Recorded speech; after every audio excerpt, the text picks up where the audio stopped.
जय श्री कृष्णा। आइए सुनते हैं ग्यारस माता की कहानी। एक बार एक राज्य में एक राजा रहा करता था। राजा बहुत ही बुद्धिमान और बलशाली था। राजा सदैव अपनी प्रजा का बहुत अच्छे से ध्यान रखता। प्रजा भी अपने राजा को बहुत पसंद करती थी। राजा की 2 बेटियां थीं। राजा अपनी दोनों बेटियों से बहुत प्रेम करता। राजा की छोटी बेटी देखने में बहुत ही सुंदर और आकर्षण थी।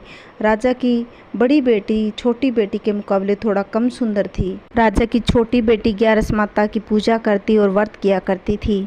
सभी लोग राजा की छोटी बेटी से बहुत प्रेम करते और उनकी ही पढ़ाई करते रहते, जिस कारण राजा की बड़ी बेटी को अपनी छोटी बहन से नफरत होने लगी। राजा की दोनों बेटियां जब बड़ी हो गई तब एक पड़ोस राज्य में रहने वाला राजकुमार राजा की बड़ी बेटी के लिए रिश्ता लेकर आए। लेकिन जैसे ही उस राजकुमार की नज़र छोटी बेटी पर पड़ी तो वह राजकुमार राजा की छोटी बेटी पर आकर्षण हो गया। उससे पहली नज़र में ही प्रेम कर बैठा। उस राजकुमार ने राजा की बड़ी बेटी के साथ विवाह करने से मना कर दिया। उसने राजा से कहा कि मैं आपकी छोटी बेटी से विवाह करना चाहता हूँ। जिसके बाद राजा की बड़ी बेटी यह सुनकर छोटी बेटी से क्रोधित हो गई। राजा की बड़ी बेटी ने अपनी छोटी बहन को अपना सबसे बड़ा दुश्मन मान लिया। राजा की बड़ी बेटी ने अपनी छोटी बहन से बदला लेने का निर्णय लिया, जिसके लिए उसने अपनी छोटी बहन को जान से मारने का प्लान बनाया। राजा की बड़ी बेटी ने अपनी छोटी बहन को मारने के लिए सबसे पहले एक लड्डू में जहर मिलाकर अपनी छोटी बहन को दे दिया और उसको लड्डू खाने के लिए कहा। ग्यारस माता की कृपा से उसको लड्डू खाने के बाद भी कुछ भी नहीं हुआ। यह सब देखकर बड़ी बहन को बहुत ही आश्चर्य हुआ, लेकिन बड़ी बहन ने हार नहीं मानी। उसने जब रात में छोटी बहन अपने कमरे में सो रही थी तब एक मटके में सांप रखकर उसे कमरे में छोड़ दिया। लेकिन सांप भी छोटी बहन का कुछ नहीं कर पाया। जिसके बाद बड़ी बहन ने अपनी छोटी बहन से कहा कि चलो हम लोग कुएं में पानी भर कर लाते हैं। जिसके लिए वह अपनी छोटी बहन को पानी भरने के लिए कुएं पे ले जाती है। उसने अपनी छोटी बहन को कुएं में धक्का दे दिया, लेकिन छोटी बहन को तब भी कुछ भी नहीं हुआ, क्योंकि हर बार ग्यारस माता उसकी रक्षा करती रही। उधर बड़ी बहन अपने सारे प्रयासों के बाद असफल हो रही थी, जिससे वह बहुत क्रोधित हो गई। फिर उसने अपनी छोटी बहन के पास जाकर उससे खुद ही पूछा कि मेरी छोटी बहन, तुमको पता है भगवान ने सबकी मृत्यु एक निश्चित समय पर लिखी है, और तुम्हारी मृत्यु कैसे होगी, क्या यह तुम जानती हो? छोटी बहन ने अपनी बड़ी बहन को बताया कि हाँ, मैं तो अपनी मृत्यु का कारण जानती हूँ। मेरी मृत्यु कैसे होगी? छोटी बहन से यह सुनकर बड़ी बहन बहुत खुश हुई। छोटी बहन से कहा कि तो मुझे अपनी मृत्यु का राज बताओ। छोटी बहन ने अपनी बड़ी बहन से कहा कि मेरी मृत्यु तो एक तोते में है। जो तोते के गले में एक हार है, उससे मेरी मृत्यु होगी। जब तक कोई भी व्यक्ति तोते को मारकर वह हार अपने गले में पहनेगा तो मैं मूर्छित हो जाऊंगी। जैसे ही उस हार को अपने गले में उतारेगा तो मैं वापस जीवित हो जाऊंगी। अपनी छोटी बहन की मृत्यु का राज जानकर बड़ी बहन बहुत ही खुश हो गई। उसने अपनी छोटी बहन को मारने के लिए उसके पालतू तोते को ढूंढना शुरू कर दिया। छोटी बहन को इस बात का पता था कि कोई उसकी जान लेना चाहता है, जिसके लिए वह अपने पिताजी के पास गई और उसने अपने पिताजी से कहा कि पिताजी, मेरी मृत्यु के बाद आप मुझे जलाइएगा मत, बल्कि आप मुझे अपनी पुरानी वाली हवेली में एक पलंग में लिटाकर छोड़ दीजिएगा। अपनी छोटी लड़की की यह बात सुनकर राजा बहुत ही आश्चर्यचकित हो गया और दुखी हो गया। राजा ने अपनी छोटी बेटी से पूछा, बेटी तुम ऐसा क्यों कह रही हो? तब राजा की छोटी बेटी ने बताया, पिताजी, समय किसी के लिए नहीं रुकता, कब क्या हो जाए किसी को पता नहीं। और फिर राजा ने अपनी छोटी बेटी से कहा कि तुम ऐसी बातें क्यों कर रही हो? 2-3 दिन बाद तो तुम्हारी शादी है। लेकिन छोटी बहन ने अपने पिताजी को ऐसा करने पर मजबूर कर दिया और उसने वचन ले लिया। राजा ने भी अपनी छोटी बेटी की बात स्वीकार कर ली। 2-3 दिनों के बाद जब शादी का समय आया तब राजकुमार बारात लेकर राजा के घर आया तो राजकुमार और राजा की छोटी बेटी का विवाह शुरू हो गया। जैसे ही राजा की छोटी बेटी राजकुमार के साथ फेरे लेना शुरू करी, उसकी बहन अपनी छोटी बहन के कमरे में जाकर उसके तोते को पकड़ लिया और उसके जान से मार देती है। तोते के गले में जो हार था उसको अपने गले में धारण कर लिया। जैसे ही बड़ी बहन उस हार को गले में पहना तो उधर छोटी बहन 3.5 फेरे ले पाती है और वहीं पर बेहोश हो गई। जिसके बाद राजा ने बड़े बड़े दर्द हकीमों को बुलाया, डॉक्टरों को बुलाया, पर छोटी बहन का इलाज करने में सभी असमर्थ रहे। राजा की बात सुनकर वेद ने छोटी बेटी को जब चेक किया तो राजा को बताया कि आपकी छोटी बेटी ना तो मरी है ना ही जीवित है। राजा ने यह बात वेद को बाहर बताने से मना कर दिया। उनको कहा कि अगर तुमने यह बात बाहर बताई तो हम तुम्हें फांसी दे देंगे। राजा ने अपनी छोटी बेटी को पुराने महल में जाकर एक पलंग में लटा दिया। वहाँ पर कुछ सैनिक तो तैनात कर दिए और वापस अपने महल में आ गया। राजा की बड़ी बेटी अपने पिताजी के पास आई और कहने लगी, पिताजी अगर ये शादी संपन्न नहीं होती तो आपकी इज्जत का क्या होगा? आप कहें तो आपकी इज्जत बचाने के लिए राजकुमार से शादी करने के लिए मैं तैयार हूँ। जिसके बाद राजा ने अपनी बड़ी बेटी की बात मान ली और राजा ने बड़ी बेटी को छोटी बेटी के कपड़े पहनाकर मंडप में बैठा दिया। लेकिन राजकुमार यह जान गया कि यह राजा की छोटी बेटी नहीं है बल्कि यह राजा की बड़ी बेटी है। लेकिन जब राजकुमार ने शादी करने से मना किया तो सभी लोगों ने राजकुमार को विवश कर दिया। राजा की बड़ी बेटी से बचे हुए फेरों को संपन्न करा के विवाह संपन्न किया। जिसके बाद राजकुमार राजा की बड़ी बेटी को अपने महल ले गया। राजकुमार राजा की बड़ी बेटी से ना तो बात करता, न ही उसको पसंद करता, ना ही उसके पास आता। राजकुमार ने यह फैसला किया था कि वह अपनी प्रेमिका को ढूंढकर ही रहेगा, यह जानकर रहेगा कि उसके साथ क्या हुआ है। एक दिन राजकुमार अपने घोड़े पर सवार होकर राजा के पुराने महल के पास पहुंच गया, जहां पर उसने कुछ सैनिकों को देखा। महल के पास पहुंचकर राजकुमार ने जब महल को ध्यान से देखा तो वह समझ गया कि यह हमारे ससुर जी का महल है। तब राजकुमार ने सैनिकों से पूछा, तुम यहाँ क्या कर रहे हो? इस महल के अंदर उस पलंग में कौन लेटा है? जिसके बाद सैनिकों ने बताया कि यहाँ पर राजा की छोटी बेटी लेटी है। यह सुनकर राजकुमार बहुत खुश हुआ। तुरंत ही वह राजा की छोटी बेटी के पास पहुँच गया और उसकी सेवा करने लगा। जैसे ही रात हुई तो राजा की छोटी बेटी उठकर खड़ी हो गई। राजकुमार यह देखकर बहुत खुश हुआ कि और उसने राजा की छोटी बेटी से पूछा, तुम यहाँ क्या कर रही हो? तुम मेरे साथ मेरे घर चलो। राजा की छोटी बेटी ने राजकुमार को सारी बात बता दी कि मेरी जान एक तोते में बसी है।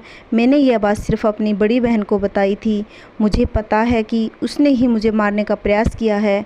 उसके पास एक हार है जिसको वह सुबह पहन लेती है और रात को उतार देती है तो मैं जीवित हो जाती हूँ। जब तक मेरी बड़ी बहन के पास वह हार है तब तक मैं ऐसे ही जीवित और मूर्छित होती रहूँगी। अगर मेरी बड़ी बहन के पास जो हार है वह मेरे हाथ लग जाए तो हमेशा के लिए जीवित हो जाऊंगी। राजकुमार यह बात सुनकर राजा की छोटी बेटी के पास रहने का निर्णय ले लिया। उसने अपने बचे हुए सारे फेरे उस पलंग में लेटी राजकुमारी की छोटी बेटी के साथ लिए अपना विवाह पूर्ण कर लिया। वहीं पर ही रहने लगा। देखते ही देखते कुछ समय राजा की छोटी बेटी राजकुमार की पत्नी पेट से हो गई। एक दिन राजकुमार को किसी काम से बाहर जाना पड़ा।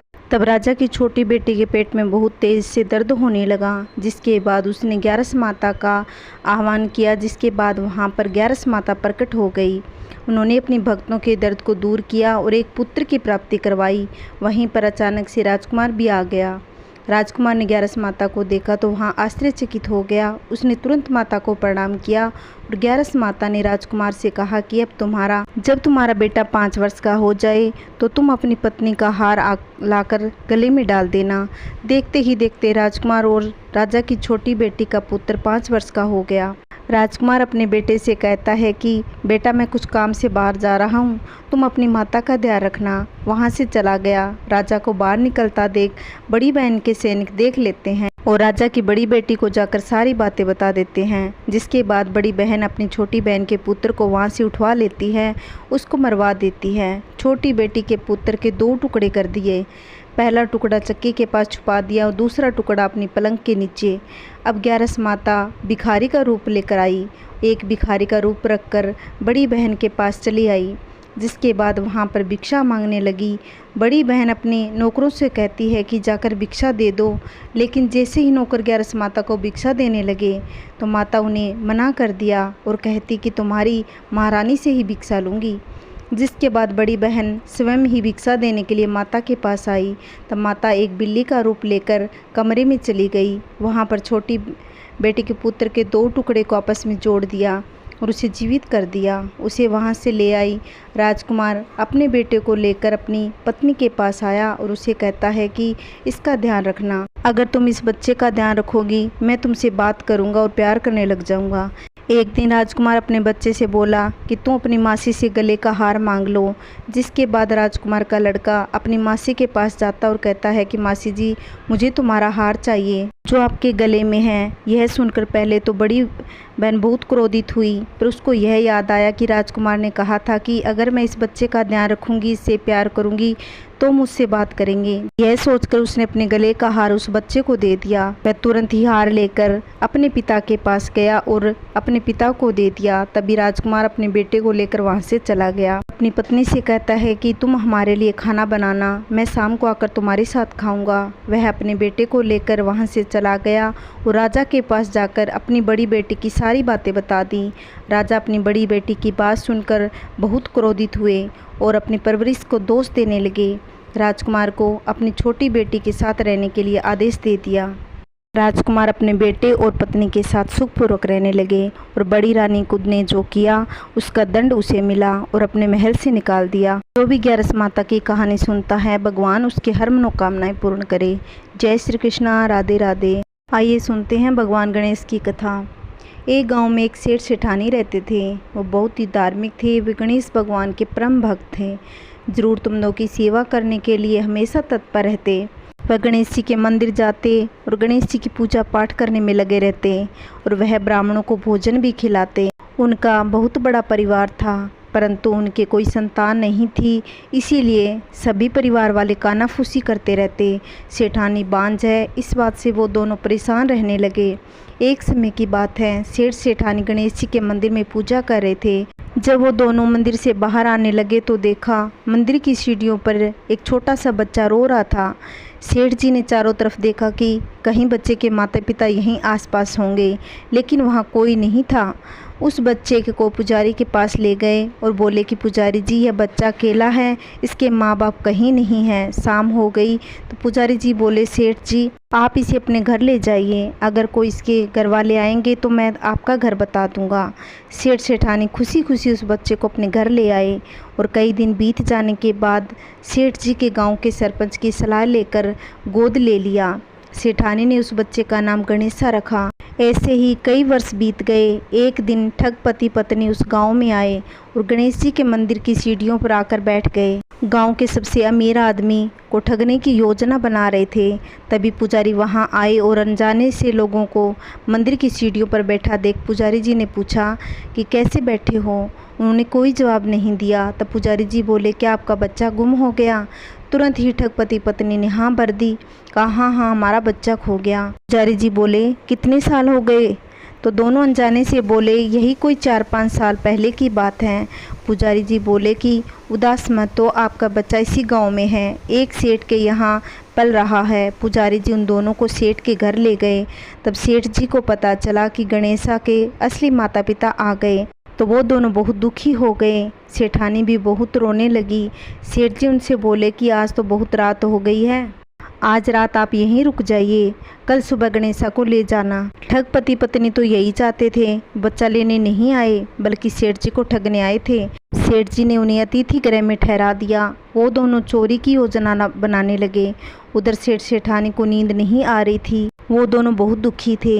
आधी रात के बाद वो दोनों ठग धीरे धीरे कमरे की तलाशी लेने लगे। तलाशी करते करते तिजोरी वाले कमरे में चले गए। आवाज़ सुनकर घर के नौकर की नींद खुली तो उसने उन दोनों के कमरे में देखा तो कमरा बाहर से बंद कर दिया। ज़ोर ज़ोर से चिल्लाने लगा। धीरे धीरे घर के सारे लोग वहाँ इकट्ठे हो गए। सेठ जी ने कमरा खोला तो उस ठग को चोरी करते पकड़ा। तब सेठ जी बोले कि ये दोनों तो चोर हैं, हम गणेशा इनको नहीं देंगे। उधर उन दोनों की योजना सफल नहीं हुई। दोनों जिद पर अड़े रहे कि हमारा बच्चा है, हमें इसे लेकर जाएंगे। तब गांव के सरपंच ने फैसला किया कि सूर्यदेव के सामने सेठानी और औरत को खड़ा कर देते हैं, दोनों के सामने गणेशा को भी खड़ा कर देते हैं। जिसके आंचल से दूध की धार गणेशा के मुँह में जाएगी, बच्चा उसी को होगा। तब भगवान गणेश की कृपा से सेठानी के आंचल से दूध की धार गणेशा के मुँह में गिरी। सभी लोगों ने गणेश से भगवान की जय जयकार करी। बोली गणेश जी महाराज की जय। मेरी कहानी आपको अच्छी लगी हो तो please like share comment subscribe करना ना भूलें। जय श्री गणेश। ओम नमः शिवाय।